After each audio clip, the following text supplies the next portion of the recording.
alunos do sétimo ano. Hoje nós vamos começar a unidade 2 do nosso módulo e dentro dessa unidade nós vamos falar sobre a arte europeia medieval, mais especificamente sobre a arte gótica e suas influências. Essa matéria está na página 126 em diante, até a 136. E o que nós vamos ver dentro dessa unidade? Nós vamos ver uma breve história da arte gótica, né? Nós vamos ver a arquitetura gótica, a escultura integrada à arquitetura, o vitral gótico, né? Luzes e história por meio de vidros coloridos.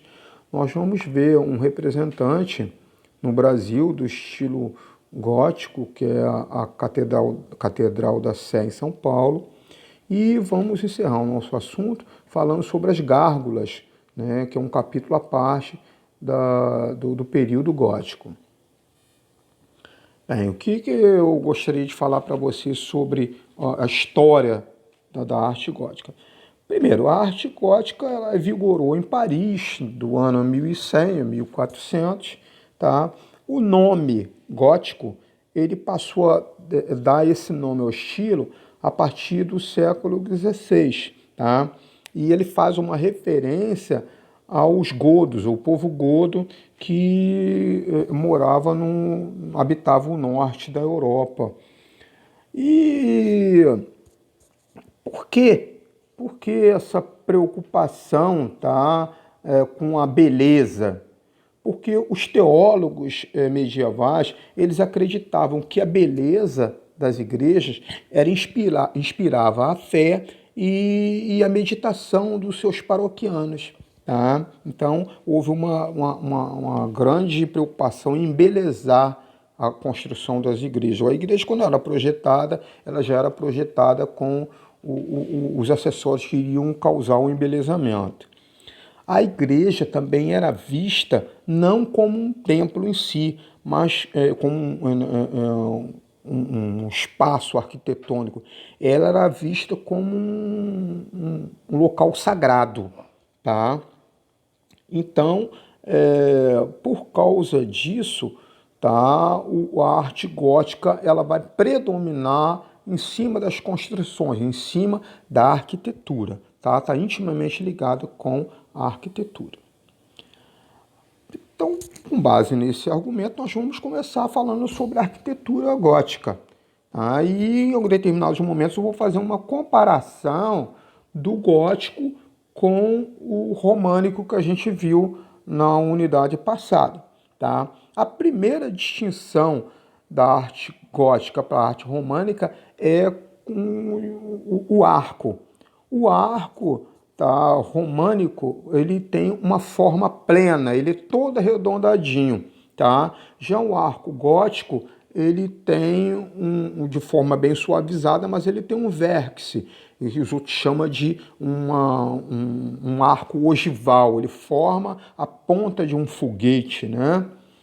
E outra, que eu deixei aqui um exemplo, esse primeiro arco aqui, o românico, olhem para a porta, vocês vão ver que é uma volta, né? Como se fosse a metade de uma roda. Já o arco gótico, ele tem aquela pontinha lá no alto, né? Observem também, tá, que aqui onde eu vou falar para vocês, tá, a fachada principal das igrejas góticas, elas têm 3 grandes portas. Tá? Ao contrário do românico, eles usam 3 portas. E, geralmente, acima da porta principal, ele usa um objeto, né, de embelezamento, que é a rosácea. Tá? Tem uma forma de flor, geralmente é redondo e fica em cima da porta principal. E um outro elemento que também a gente vai ver inserido, muito comum na arte gótica, é o vitral. É comum falar vitral, eu já vi a pronúncia vitrô, tá? Você pode falar vitral ou vitrô, que a gente vai ver em mais detalhes com o andamento da nossa matéria. Tá? A escultura. a escultura da arte gótica ela era integrada à arquitetura, tá? E tinha obras de escultura tanto no interior quanto no exterior do templo, tá? E essas esculturas, elas tinham como missão, tá? Narrar histórias bíblicas, geralmente elas esculpidas na pedra, né? E quando se tratava de cumprir papel de coluna, elas tinham um formato bem alongado, tá? E no sentido vertical. Tá? As igrejas, tá? Eram muito comum elas terem torres pontiagudas de formas alongadas. E o significado, tá, dessas torres, tá,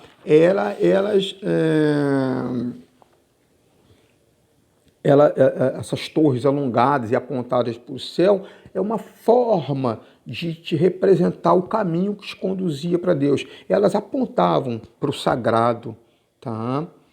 E outra coisa que é importante vocês saberem é que, ao contrário, né, uma contraposição ao românico, as igrejas deixaram de se preocupar em crescer na horizontalidade para o verticalismo.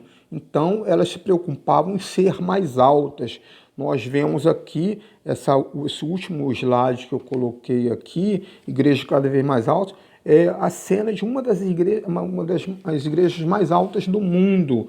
Olhem a igreja em relação às outras edificações. Tá? Era uma preocupação da arte gótica. O vitral. Tá? O que é o vitral? É um tipo de vidraça, né, composta por pedaços de vidros coloridos, eles eram coloridos, e representavam cenas de personagens bíblicos ou histórias bíblicas. Os pedacinhos de vidro, eles eram unidos, tá, por metal fundido, e ali ele era colorido. Essa arte de compor a história através de vidros coloridos, na verdade surgiu no Egito. Quando ele chegou a ser usado no estilo gótico, né, quando o gótico floresceu no século XIII, o vitrô ele já era usado no Egito há mais de 3.000 anos. Tá?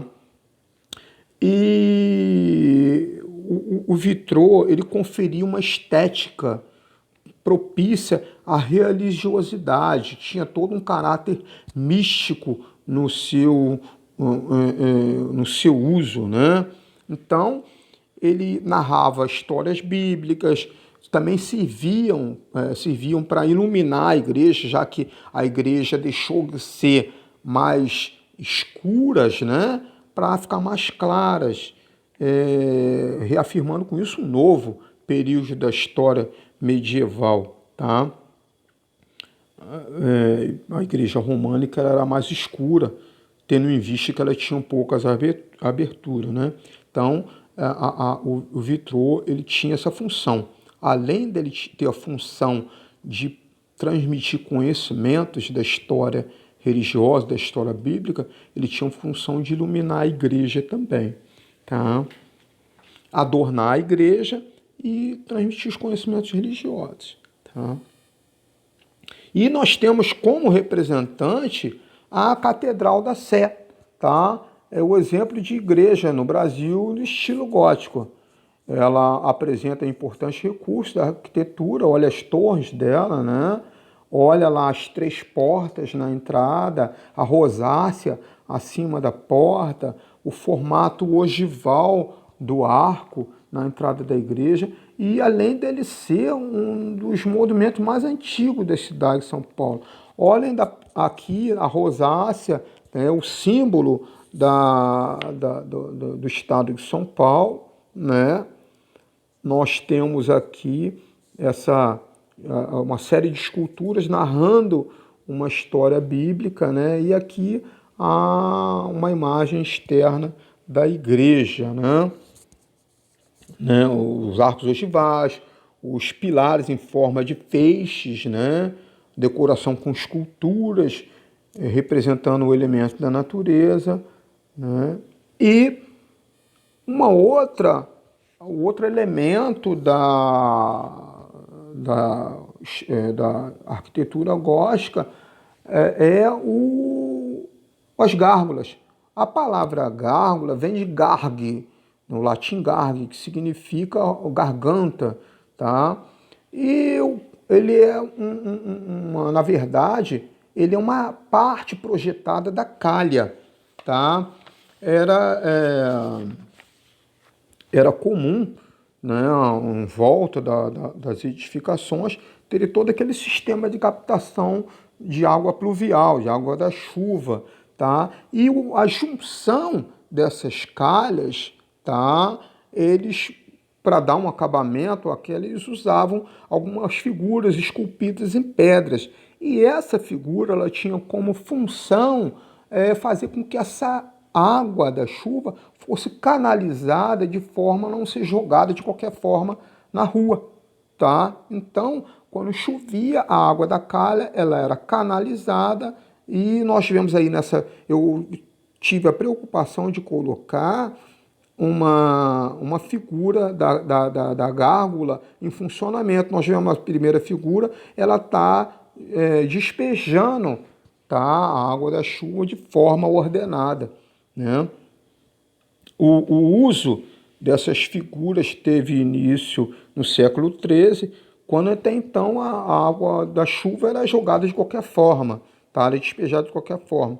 Então, para não ter problema de enchimento de rua, essa coisa toda, criou-se a gárgula, tá? Com o decorrer do uso, essas figuras que tomaram um caráter decorativo, tá? Elas passaram a ser, em vez de só o busto ou só o rosto, ela passou a ter um formato do corpo inteiro, como a gente pode ver na última figura, mas manteve-se a função que foi a função de escoar, de dar vazão à água e chuva das calhas, tá? Então, relembrando, nós vimos aqui a história da arte gótica, né? Por que tinha o nome de gótico. Nós vimos também que a arte gótica estava intimamente ligada com a arquitetura, tá? E vimos também que usava-se outros elementos em função da igreja ter se preocupado mais com a beleza, de ser mais clara, mais iluminada, e isso houve aí a inserção do uso do vitral, né? Vimos também que um dos representantes da arte gótica no Brasil é a Catedral da Sé em São Paulo, e nós vimos a função do elemento gárgula na obra a obra gótica. E o que nós vamos ter como missão? Os exercícios referentes, né, a essa parte da matéria, eles estão na página 127, 130, 135, 136. Eu vou pedir a vocês para resolver esses exercícios, né? A dúvida que vocês tiverem pode postar, que eu vou responder, e a forma da gente verificar esses exercícios, fazer a correção, vai ser quando nós retornarmos desse período de afastamento social. A nossa aula termina por aqui e por hoje é só. Um abraço para vocês.